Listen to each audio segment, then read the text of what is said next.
How many goodly creatures are there here? How beauteous mankind is. Oh, brave new world that has such people in it.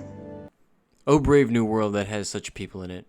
These are Miranda's lines from Shakespeare's The Tempest, an exclamation from a naive woman who was wondering at all the possibilities that the world has to offer. Maybe echoed in something like Aladdin and Jasmine's song, A Whole New World. But in terms of Aldous Huxley's 1932 novel of the same name, Brave New World, it is John, the savage, a main character, that uses this line at first in the same sense as Miranda, as he leaves the reservation to visit this new utopian society, but then uses it later on near the end of the novel in a reversal, at a sort of horror at just how inhumane the world has become. To bring you up to speed within the context of the novel, the world of Brave New World is one of complete convenience and order. Genetics of the population is highly controlled, to the degree that different capabilities are given to different genetic castes to further segregate them into their societal roles, all for the purpose of stability.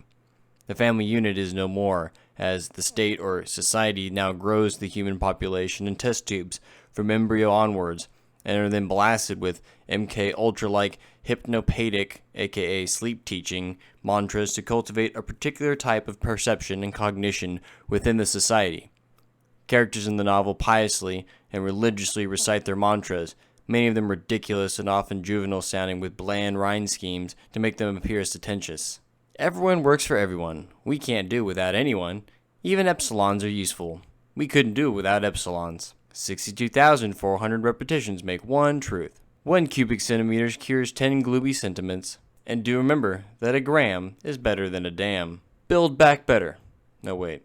The goal of Hypnopedia is a happy and complacent society. As the character describes, quote, "That is the secret of happiness and virtue, liking what you've got to do. All conditioning aims at that, making people like their unescapable social destiny." Conservatives might have something to write home about here when Huxley shows us a hypnopedic teaching scene in where we are shown a room with some 80 boys and girls, around age 8, sleeping on cots and playback machines repeating mantras and creeds of this utopian society. 80 cots stood in a row against the wall. There was a sound of light, regular breathing and a continuous murmur, as of very faint voices remotely whispering. A nurse rose as they entered and came to attention before the director. "What's the lesson this afternoon?" he asked. "We had elementary sex for the first 40 minutes, she answered, "but now it's switched over to elementary class consciousness." We are then shown a snippet of what these kids are listening to, and it happens to be a caste-enforcing concept. This follows an explanation by the director that in this society, quote, "moral education ought never, in any circumstance, to be rational." Alpha children wear gray. They work much harder than we do, because they're so frightfully clever. I'm really glad I'm beta, because I don't work so hard. And then we are much better than gammas and deltas. Gammas are stupid. They all wear green, and delta children wear khaki. Oh no, I don't want to play with delta children. And epsilons are still worse. They're too stupid to be able to. In a short following paragraph, we may even get a little bit of fourth wall breaking, as we are given the summation of Hypnopedia. Roses and electric shocks, the khaki of deltas and a whiff of asafoetida, wedded indissolubly before the child can speak. But wordless conditioning is crude and wholesale, cannot bring home the finer distinctions, cannot inculcate the more complex courses of behavior. For that there must be words, but words without reason. In brief, Hypnopedia. And it's the last line I want to discuss in the remaining part of this video, the limiting of cognition function and perception through the lingual and vernacular mechanics. If human perception and consciousness relies on language, words, to facilitate its interaction with external reality, manipulating it can lead to a host of ramifications on the mind. And who do we at not only Apocalypsis Historia but the Western society at large cite for being such a big upgrader to the English language? The Shakespeare gang. So it is of no coincidence, I imagine, that Huxley is using Shakespeare as a reference or even foil to the underpinnings of the novel, to the point that it is titled after a Shakespeare line. The idea that people will be unable to grasp or internalize literature and be unable of deeper introspective thought or cognition. They will simply be the cog in cognition, an autopiloting human, achieved through Hypnopedia. As triumphantly explained by the director, then at last the child's mind is these suggestions, and the sum of the suggestions is the child's mind. and not the child's mind only, the adult's mind too. All his long life, the mind that judges and desires and decides, made up of these suggestions. But all these suggestions are our suggestions. Perhaps this is Huxley offering us a chance to wake up here, as just as the director is saying this bit, he accidentally wakes up several of the sleeping children. I hadn't read this book in a while before making this video, and I was trying to familiarize myself with the basic plot, and every single line had to do with Shakespeare in it. And I've tried to craft some sort of diatribe to explain the thoughts that I have with this novel.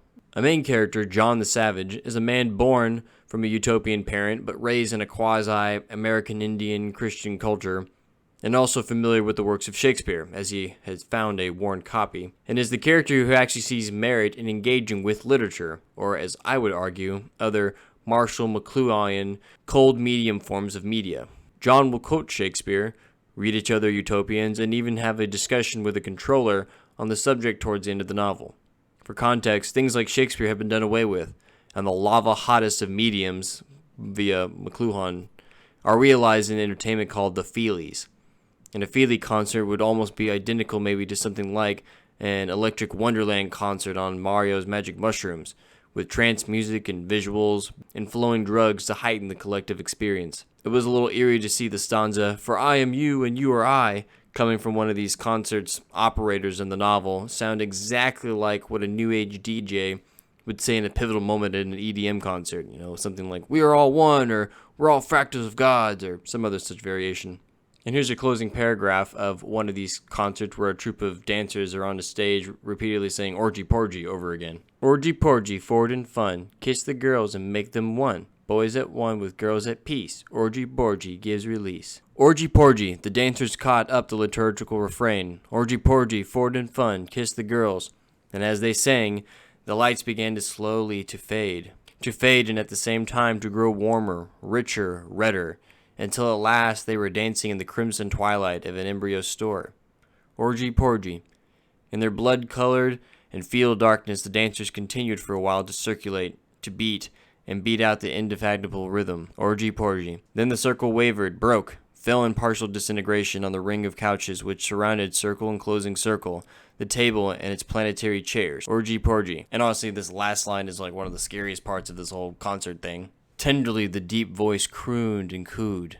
In the red twilight, it was as though some enormous Negro dove were hovering benevolently above the now prone or supine dancers. Wait, did he just describe some sort of like dark angel thing coming down and presiding over everything? Now, no shame to any EDM concert goers or anything like that. Pretty Lights is literally one of my most favorite acts of all time. I've been to some of those crazy concerts, and I'm not really here to talk about the qualms or moral hangups of a hedonistic life or anything like that, but I was trying to highlight it and show that there is a conversation to be had here in this Brave New World thing, where we have a happy-tocracy where pleasure abounds and that there is no real limitation on any of that stuff. It sort of begs us to question, like, are these things something that we're supposed to be engaging with nonstop? Maybe think of like a dopamine addiction or of some sort that we're very familiar with today. This Brave New World is completely subjugated to their sensory pleasure entertainment, and you'll find that they don't really have anything introspective or artistic, or they also don't even have really a wherewithal to even begin creating anything like that. It's just sensory pleasure. And humans have more to offer. A campaign against the past had occurred sometime prior to the events of the novel, where the state acknowledges there were things called pyramids and a man called Shakespeare, to which they were reminded, the populace, that they've never heard of them, of course, and said this society traded humanity for progress. There was also mention of culture lovers going down with the destroyed museum. Quote, "Work, play. At 60 our powers and tastes are what they were at 17.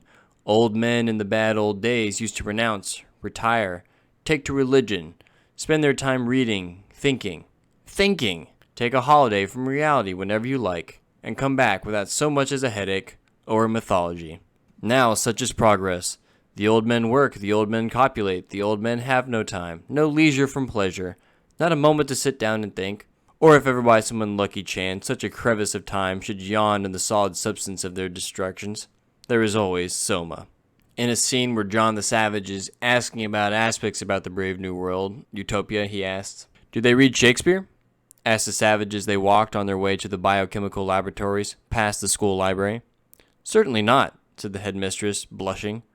"Our library," said Dr. Gaffney, "contains only books of reference. If our young people need distraction, they can get it at the Feelies. We don't encourage them to indulge in any solitary amusements." And I wouldn't say that not just any solitary amusement is going to count, because I would say that something like video games can be a solitary amusement. But if we can refer back to what I said about Marshall McLuhan and the idea of different mediums requiring different participation, if any, maybe sometimes, with the user, what does it have to say about that piece of technology media itself? Essentially, a hot medium, something like the Feelies, can only be consumed. They can't quite be interacted with.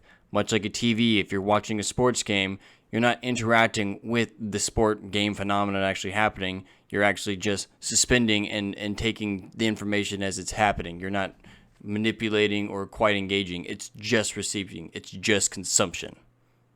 And the weight of this Hypnopedia, MK Ultra programming that the populace has undergone their entire lives are almost like agents from the Matrix, that they can sort of take over someone else's body to reorient people that have gone astray outside of the mainstream, and maybe lull them back to sleep, if you will.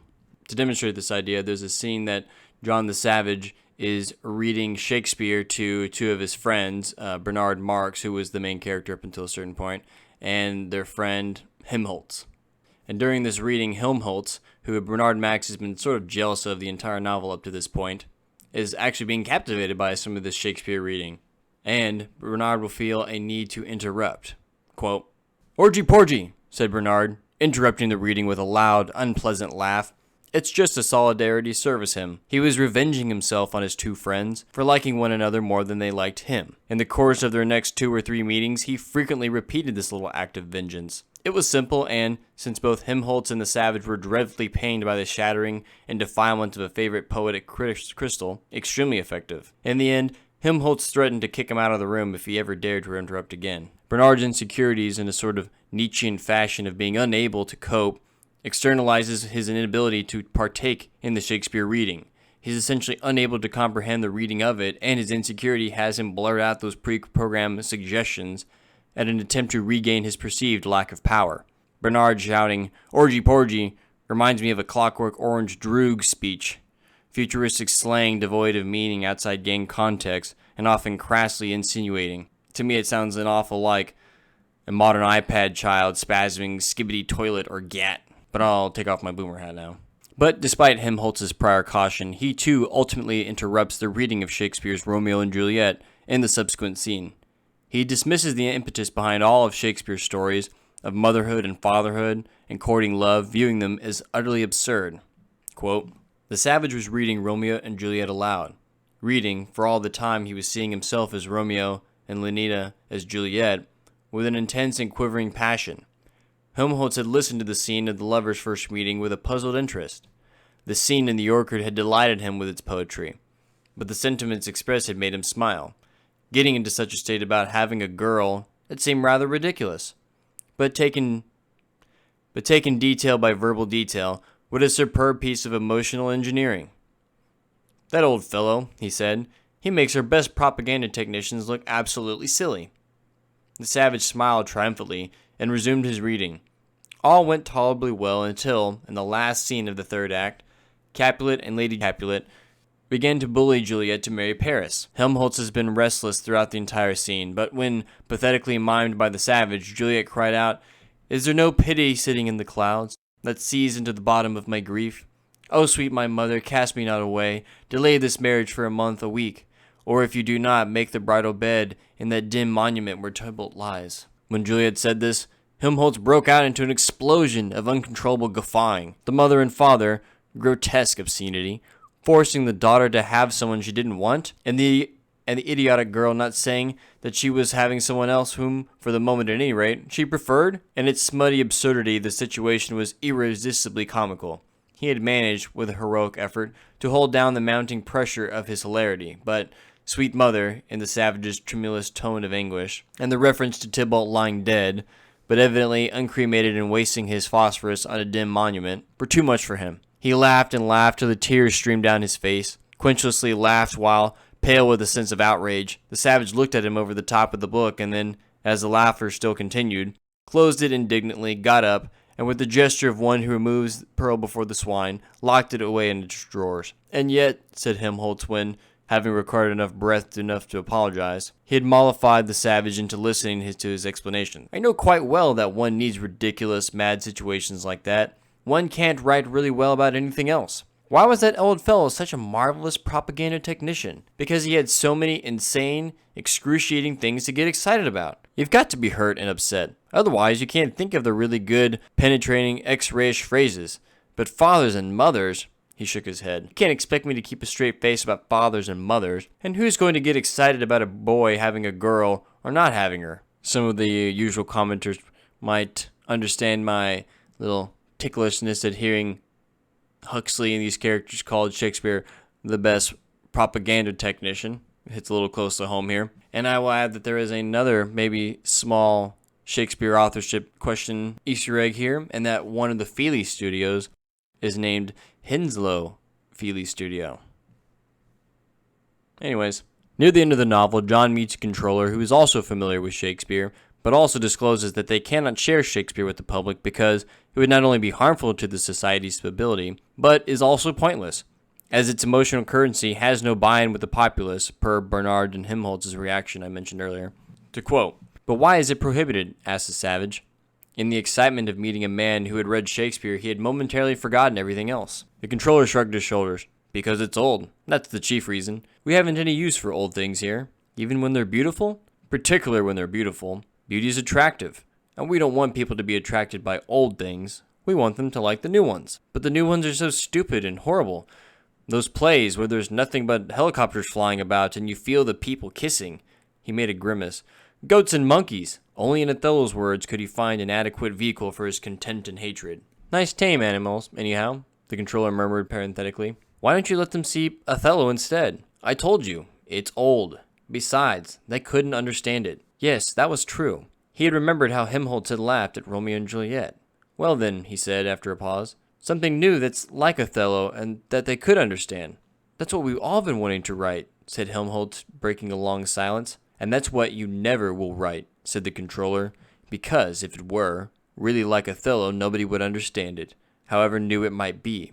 And if it were new, it couldn't possibly be like Othello. Perhaps it's due to declining literacy and comprehension rates in our society, or the possibility of losing our heritage and culture through the erosion of language is haunting. But the inaccessibility to higher language and thus thought pattern expression is what's at stake."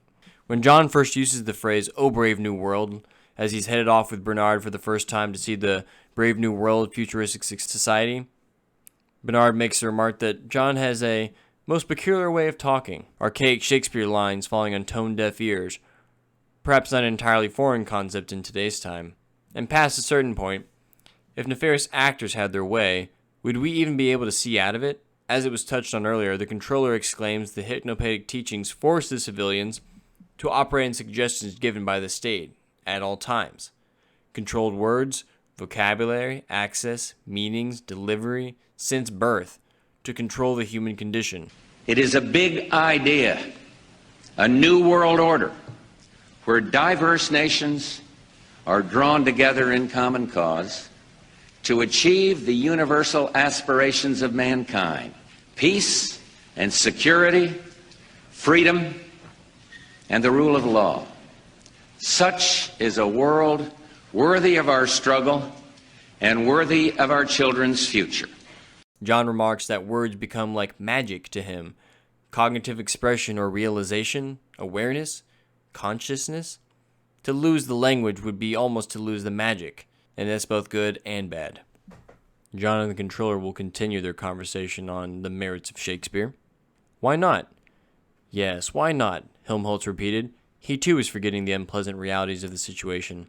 "Because our world is not the same as Othello's world.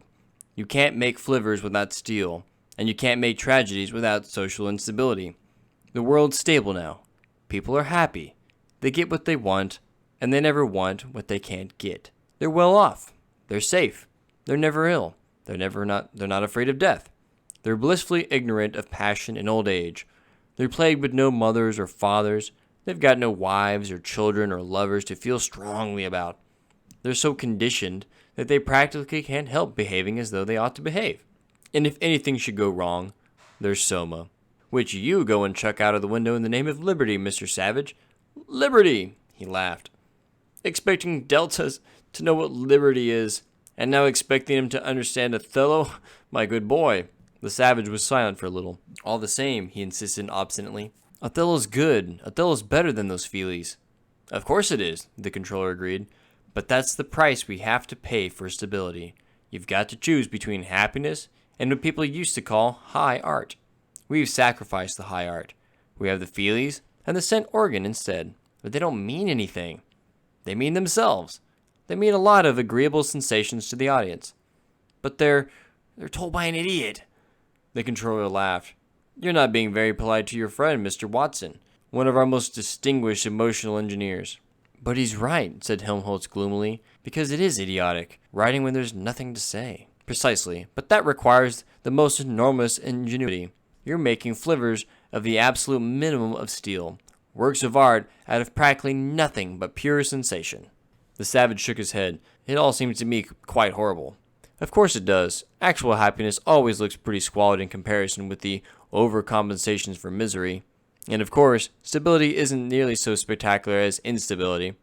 And being contented has none of the glamour of a good fight against misfortune, none of the picturesqueness of a struggle with temptation, or a fatal overthrow of passion or doubt. Happiness is never grand. Would we opt for this style of stability? One of Brave New World of ultimate order?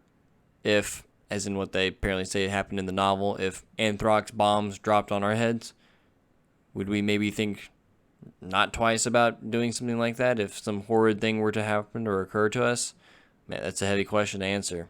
Would we trade Shakespeare and art to keep us safe? Remove human emotion and suffering for stability?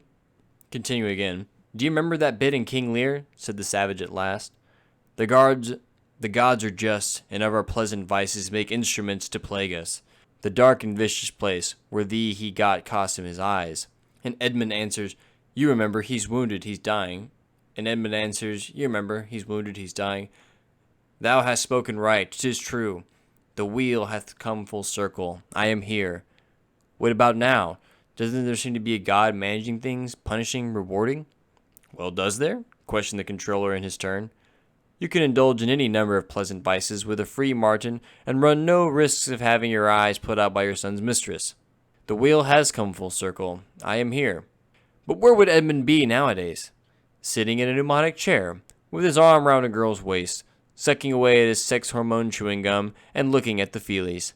The gods are just, no doubt, but their code of law is dictated in the last resort by the people who organize society. Providence takes its cues from men. With all the inconveniences and maladies taken from humanity, it is nothing to struggle against or overcome. In the Empedoclean model, life requires both philotes and nekos, aka love and strife, respectively. How can humanity express true love without hardship to threaten its attainment or ripen it to something divinely sweet? As John will argue to the controller, but the tears are necessary. Don't you remember what Othello said? If after every tempest came such calms, may the winds blow till they have wakened death. There's a story one of the old Indians used to tell us about the girl of Matoski. The young men who wanted to marry her had to do a morning's hoeing in her garden. It seemed easy, but there were flies and mosquitoes, magic ones. Most of the young men simply couldn't stand the biting and stinging, but the one that could, he got the girl. Charming! But in civilized countries, said the controller, you can have girls without hoeing for them. And there aren't any flies or mosquitoes to sting you. We got rid of them all centuries ago. The Savage nodded, frowning.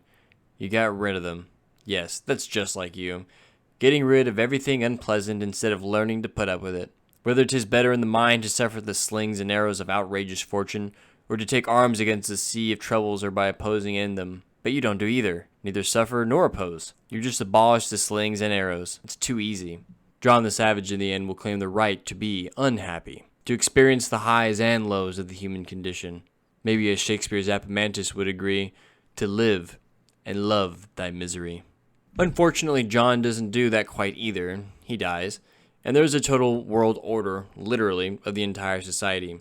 But we might get a glimmer of hope in someone like Helmholtz, who accepts his fate of being deported from the comfortable futuristic society and even embraces it, for he even requests his relocation to have a, quote, thoroughly bad climate, and says, I believe one would write better if the climate were bad. If there were a lot of wind and storms, for example, thus indicating some seeding of deeper understanding was planted within Helmholtz, that the tree needs to extend its roots deep into hell to extend the branches up towards heaven. But how to build a resilience in a world that is so compelled on piling so many suggestions on your mind. And I don't mean to run out there and start reading Shakespeare, but definitely do if this video stuck the landing for you. But take the time to reflect on what activities do we choose to partake in, and what do they say about the world that we're striving towards. I think David Foster Wallace's Infinite Jest might have a thing or two to say about that. So I'm going to be here to advocate the cold mediums over the hot ones that require greater participation on our end. Read a book instead of watching TikTok. Do a craft instead of watching TV. Write poetry instead of doom scrolling. Play tabletop role-playing games with friends instead of video games. Embrace your tribulations and struggles, for we wouldn't be human without them. And share ways of cherishing each other's laughter and sorrow. As the brave New World Society would chide its populace, you can't consume very much if you sit still and read books. Newly Sin Verba, everyone. Take care.